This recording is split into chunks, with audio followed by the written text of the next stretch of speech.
Hi guys! Welcome sa ating video tutorial. O, diba? Magsiseryoso muna tayo ngayon kahit konti lang. So guys, kung hindi ka pa po nakasubscribe sa channel ko, please click the subscribe button and pakiclick na din po yung notification bell para ma-notify po kayo sa mga videos na i-upload ko sa susunod. So guys, ngayon, dahil sa request niyo po, tatalakayin po natin ngayon kung paano nga ba gumawa ng thumbnail o paano ba gawin ang ating mga thumbnail at ano yung mga kakailanganin natin para sa ating thumbnail. So guys, without any further ado, let's go! Char! English! Okay kayo! So guys, ang pinakauna po nating gagawin para makagawa tayo ng ating thumbnail is may ida-download po tayong tatlong secret ingredient or ating secret recipe, di ba? So guys, ang pinakauna po nating ida-download is yung ating Pixelab. So yung Pixelab po, saan nga po natin makukuha yung ating Pixelab? So yung Pixelab po, makukuha natin sa ating Play Store. So download nyo lang po yan dito sa ating Play Store. Search nyo lang po, Pixelab, yan, click. Tapos yan na po yung ating Pixelab. So pagkatapos nyo po yung i-download, kung meron na po kayong Pixelab, so ako meron na so okay na. So balik na po ulit kayo dun sa ating search button, search bar. Search nyo lang po ulit yung ating pangalawang ingredient, yung background eraser. So, background eraser po, i-search nyo, yan, background eraser. So, yan. Click nyo din po yung background eraser, tapos, i-download nyo din po siya. Kasi, dyan po natin i-edit naman ang ating mga picture. Or kung gusto nyo may mga burahin or may pa-polish, dyan po natin gagawin yan. So, yan, kung na-download nyo na po yan, back nyo na rin po, tapos search nyo na din po sa ating search bar yung pangatong ingredient. So guys, itong pangatong ingredient nga pala is napaka-importante po nito kasi dito po natin makikita ang tracking ika nga ng ating mga videos or ng mga in-upload nating videos sa ating YouTube channel. So, ito po ay ang tinatawag nating YouTube Studio. So, search nyo lang po YouTube Studio. So, yan, may default na din po ako. So, yun po siya, YouTube Studio. So, yan guys, ito po yung pinaka-importante sa lahat kasi dito natin malalaman kung sino yung mga nag-subscribe sa atin, paano natin makikita yung ating mga watch hours, or yan, basta ito po yung pinaka-dashboard natin sa lahat. So, kung na-download nyo na din po yan guys, so pwede na tayong magsimula. So, ngayon, exit na muna natin lahat. Diba? May nakikita kayo? Yan yung mahal ko. So, guys, ngayon, magsimula na po tayo. So, first, punta muna tayo sa ating Pixelab. Yan. Click nyo yung Pixelab. Yan po yung lalabas. So, may nakita kayong new text. I-delete nyo yan guys kasi hindi natin kakailanganin yan. So, yan. Pero ngayon, magdedepende pa din po sa mga thumbnail nyo or magdedepende pa rin po sa mga video or sa mga vlog na in-upload nyo kung ano po yung gagawin nating thumbnail. Kasi kung yung content nyo po sa inyong video is mga food or about vegetable or mga karne, basta mga anong ginagawa nyo or yung mga ginagawa nyo ba pag-jogging, diba? Iba-iba. So for example is gusto natin ng mga vegetable background. Or kung may picture din po kayo ng mga vegetable, pwede na din po siya i-download. So, kung may background naman, kung may picture na po kayo dyan, so pwede niyo na din pong kunin dito. Kung nakikita nyo po sa upper right nyo, may nakikita kayong tatlong tuldok. So, pindutin nyo po yan. Tapos, use image from gallery. Dyan nyo po makikita yung picture nyo. So, pindutin nyo lang po yan. Pero sa akin, hindi. Kasi wala akong picture ng mga pagkain. Kasi pagkatapos kong maluto, pinakain ko kasi kaagad eh. So, yan. So, dun yun po siya makukuha. Tsaka may isang importante din po pala guys para magawa natin ang ating YouTube thumbnail. So, dito pa rin po kayo sa ating Pixelab. Pindutin nyo po uli yung tatlong tuldok sa inyong upper right side. So, tatlong tuldok, hanapin nyo po yung image size. So, sa image size po, click nyo po yung image size. May makikita kayong custom. Diba naka 1.1 yung aspect ratio nya? So, papalitan po natin yan. I-click nyo lang po yung arrow dito sa gilid lang po, sa right side ng inyong tawag dito, custom. Yan. So, hanapin nyo po ang YouTube thumbnail. So, i-click nyo po yung YouTube thumbnail para mag-iba po yung aspect ratio nya. So, ngayon, galing kanina guys is 1.1, ngayon is 16.9, which is ang requirement ng ating YouTube thumbnail. So, i-click nyo lang po yun. Okay. Okay kayo. So, okay na yun guys. Tapos ngayon naman, wala akong background. So, saan nga ba ako kukuha ng background ko para mailagay ko? Paano ako kukuha? So, ngayon, ang gagawin ko is, punta naman ako sa aking Google browser. Doon ako magda-download ng aking gagawing background. So, exit ko muna to. Dito. Pindutin nyo lang yung gitna. Tapos, punta tayo sa ating Google browser. Yan. So, ngayon guys, dito na tayo sa ating Google Chrome. Yan. Search nyo lang din po yan. Tapos, yan baka naka-desktop site. Yan. Pindutin ko muna to. So, dito na po natin i-search kung, for example, gusto kong mag-download ng vegetable or yung content ng anak ko is vegetarian. So, dito po kukuha ako ng aking background, gagawin background. So, search ko lang po is vegetables. So, yan. Click ko lang yung vegetables. Tapos, tadan! Ayaw, lumabas din. So, pagkatapos yan, makikita nyo yan. So, i-click nyo po yung images para makakita po kayo ng mga vegetables. So, yan na po siya. So, yan. Pili lang po kayo dyan. Marami po. Libre po lahat yan para sa inyo. Tapos ngayon, nakapili ka na ba ng isa? Kung nakapili ka na, for example, ito, i-download ko. So, ito, i-download ko siya. Paano nga ba ko mada-download? So, guys, ilong press nyo lang po. So, ilong press nyo lang po yung picture. Tapos, lalabas na po siya ng ganyan. At pagkatapos, i-click nyo lang yung download image. So, yan. So, actually, na-download ko na po ito eh. So, pwede na rin. So, okay, download. So, yan. Ganyan po siya. Lalabas pag na-download na po. Tapos, ngayon, exit na po tayo kasi yan na po. Hindi na po natin yung kakailanganin. And then, proceed na po tayo ulit sa ating Pixelab. So, now, punta tayo ng Pixelab.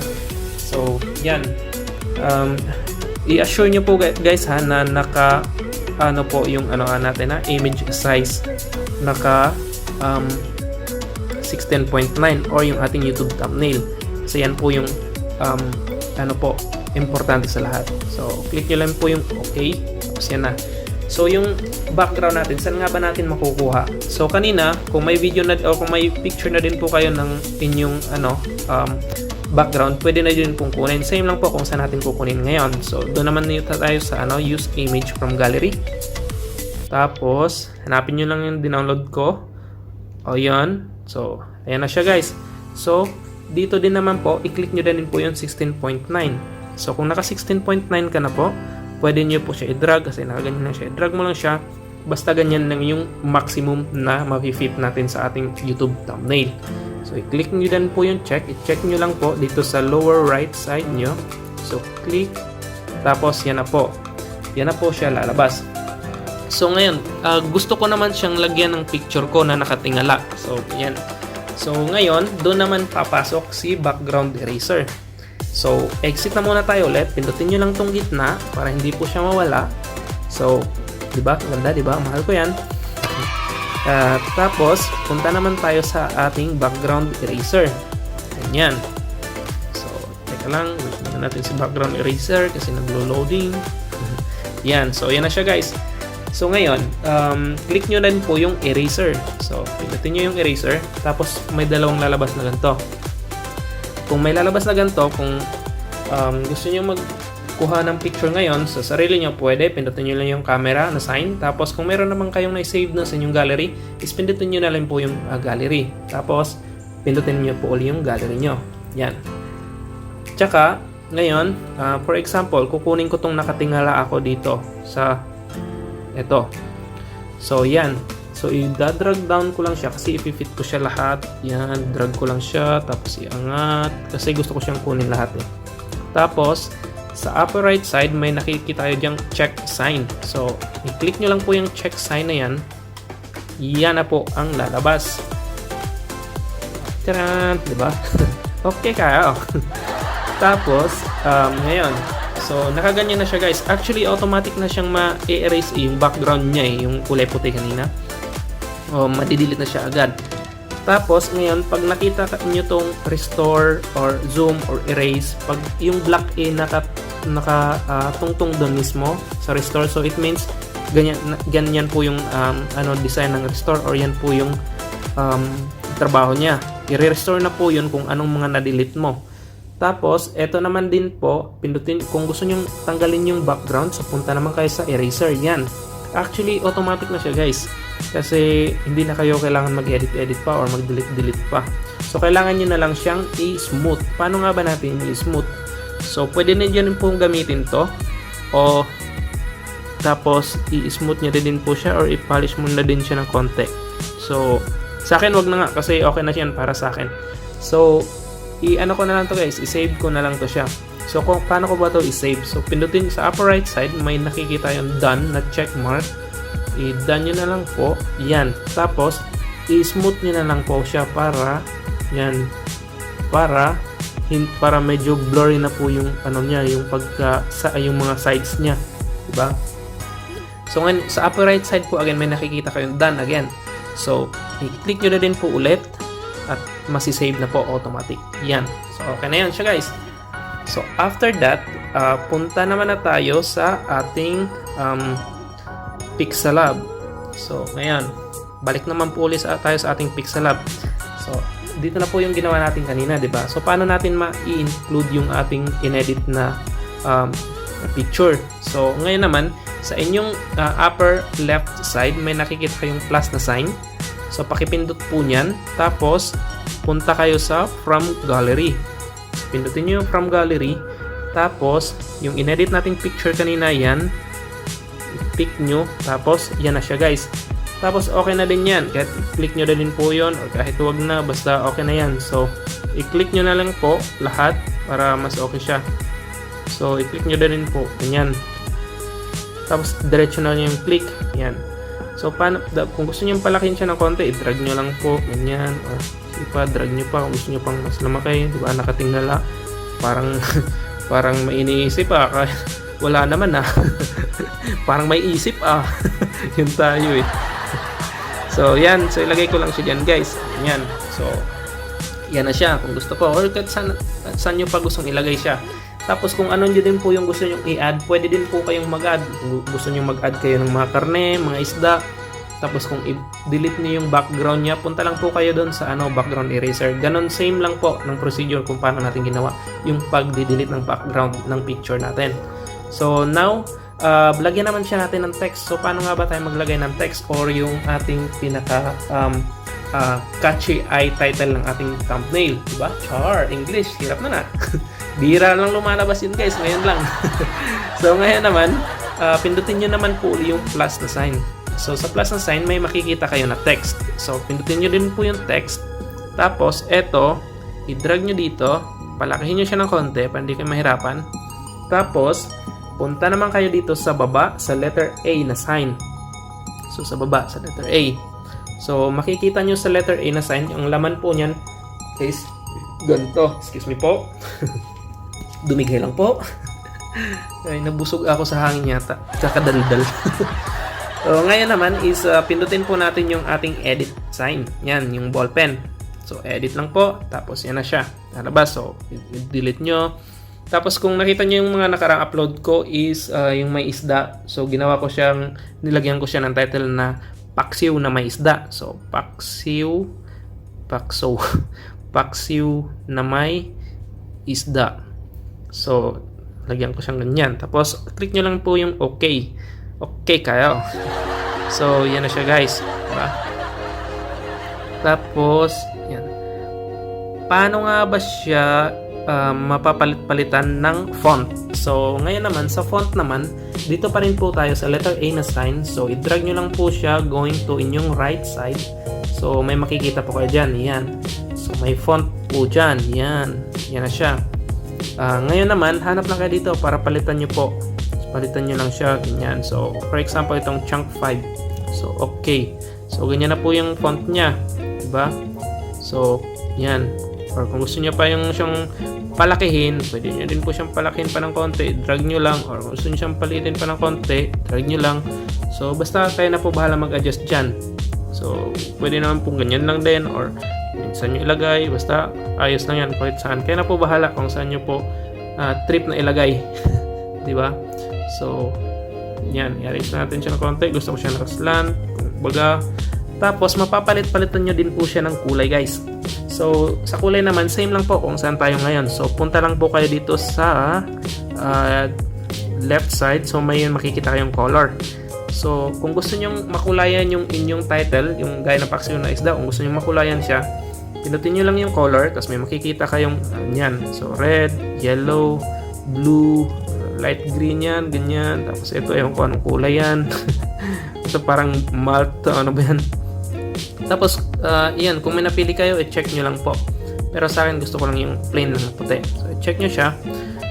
At may isa pa din po, kung gusto na din po na may background, so pindutin nyo din po ditong letter T na background. Yan, i-enable nyo lang siya. Tapos may color na din dyan sa baba. So ganyan na sa guys. So gusto nyo may kulay, pindutin nyo lang po. Yan na, ganyan. Ganyan po yung kakalabasan niya. Or yellow, or blue. Same lang din po. Pero sa akin, ayaw ko siyang lagyan. Kasi gusto ko lang yung plain talaga. So ngayon, okay na yan guys. So paano ba natin to isi-save? Siyempre, masisave na po natin to diretso. So ngayon, pindot dito na lang po. Okay na yan, no? So ganyan lang. Simple lang, di ba? Tapos, pindutin naman natin to sa ating upper right side, yung tatlong tuldok. Tapos, i-export po natin. So, export image. So, yan. Dapat naka 1280 by 720 siya. So, save nyo lang po siya sa gallery. Yan. Tapos, yan na yun. Okay na yun, guys. So, ay, teka lang, guys. Kasi, ano ba to? Kailangan tong i-exit eh. Pasensya na po. So, dito na naman to ulit. Sabi ng ito eh, o, di ba? Tama. So, may laro din po. Kahit pa paano, may break time daw, sabi. So, yan. So, i-delete nyo rin, or i-exit nyo lang yon. Hindi naman yun mawawala kasi nakasave na po sa gallery natin yon. So, ngayon, balik na po naman tayo sa ating, So, ngayon, tapos na po natin yun guys gawin. Nakapag-edit na po tayo, nakapag-erase. So, dito naman papasok si YouTube Studio. So, ang purpose po ni YouTube Studio guys is ito po yung ating pinaka-dashboard. So, dito po natin makikita lahat. Yung ganyan, di ba? Konti pa lang yung subscribers ko. 212 pa lang. So, dito po natin malalaman kung ilan na po yung mga views, ganyan. Kung sino-sino po din yung mga nagko-comment. Yan, ito sila yung mga bagong nagko-comment. Or yung mga, basta lahat dito natin makikita. Yung watch time, watch hours natin, dito natin makikita. Tapos, paano nga ba natin pala yun guys papalitan ng thumbnail? So, ngayon, punta ka po dito sa mga in-upload mong video. Makikita nyo din po yan lahat. So, yan. So, dito po lahat ng mga videos natin. So, ngayon, hanapin ko yung sinabi kong paksiw, isdang may karne. So, eto siya guys. So, pipindutin ko lang yan. At pagkatapos, may makikita kayong ganyan. So, pagkapindot nyo, pindutin nyo din po yung ball pen na sign, yung pen, edit. Tapos, ulit po uli, may makikita po kayo dyang sign na pen uli. So, pindutin nyo na lang po yun guys. Tapos, yan na siya. So, ganyan na po ang kalalabasan. Ngayon, paano nga ba natin yun kukunin? So, punta po kayo dito sa change. Dito sa may naka-blank po dito. Kasi ito, auto-generated na thumbnail na po yan. Yung nasa baba yung nakikita nyo tatlo. Auto-generated thumbnail na po yan. Si YouTube na po ang gumagawa niya mismo. So, para mas mapaganda pa, pindutin nyo po yung change. Tapos yung ginawa po natin kanina. So, pindutin nyo lang din po yan. So, yan na siya guys. Napakasimple lang po. Ganyan lang po ang paggawa ng ating YouTube thumbnail. So, iselect nyo lang po. Pagkatapos nyo siyang iselect, automatic na po na masisave at yun na po ang mabu-view sa inyong mga videos na mauunang makikita ng mga audience o yung mga manonood. So, di ba napakasimple lang? Pero hindi ko lang po siya isa-select kasi mawawala na po kasi yung ano ko eh. So, okay lang. I-delete ko na to. Basta i-select nyo lang po tapos automatic na masisave. Pero ako hindi ko siya maselect kasi baka masave, mapalitan yung una ko. Eh, napakagwapo ko pa naman doon. O, diba? Char! Okay kayo! Dito ko na po tinatapos yung video tutorial na to. Kung paano po gumawa ng YouTube thumbnail. Sana po may natutunan kayo kahit papano. At sana yung nag-enjoy kayo at hindi kayo na-bored. Baka kasi medyo mahaba-haba yun ng konti. So maraming salamat po sa lahat po ng mga sumuporta sa channel ko, sa lahat ng mga nag-subscribe, sa lahat ng mga nanood. Thank you po ng marami sa inyong lahat. Tsaka shoutout na po muna tayo guys. Shoutout nga po pala sa pinsan ko kay Ate Sheila dyan sa Hong Kong. Shoutout din po kay Palyor TV. At shoutout na din po kay Miss Maria Donabel, kay John Paul Dakit, kay Miss Azumi Ohara Nayamoto, kay Miss Maribel Amicalier, kay shoutout din kay Enjoy TV, and then kay Joy Z Vlog at Rons TV. Tsaka special shoutout na din po sa mahal ko kay Sheila. Hi babe! So ingat-ingat po tayo lagi guys, at hope to see you soon, at enjoy lang po. Keep safe, God bless. Adjourn!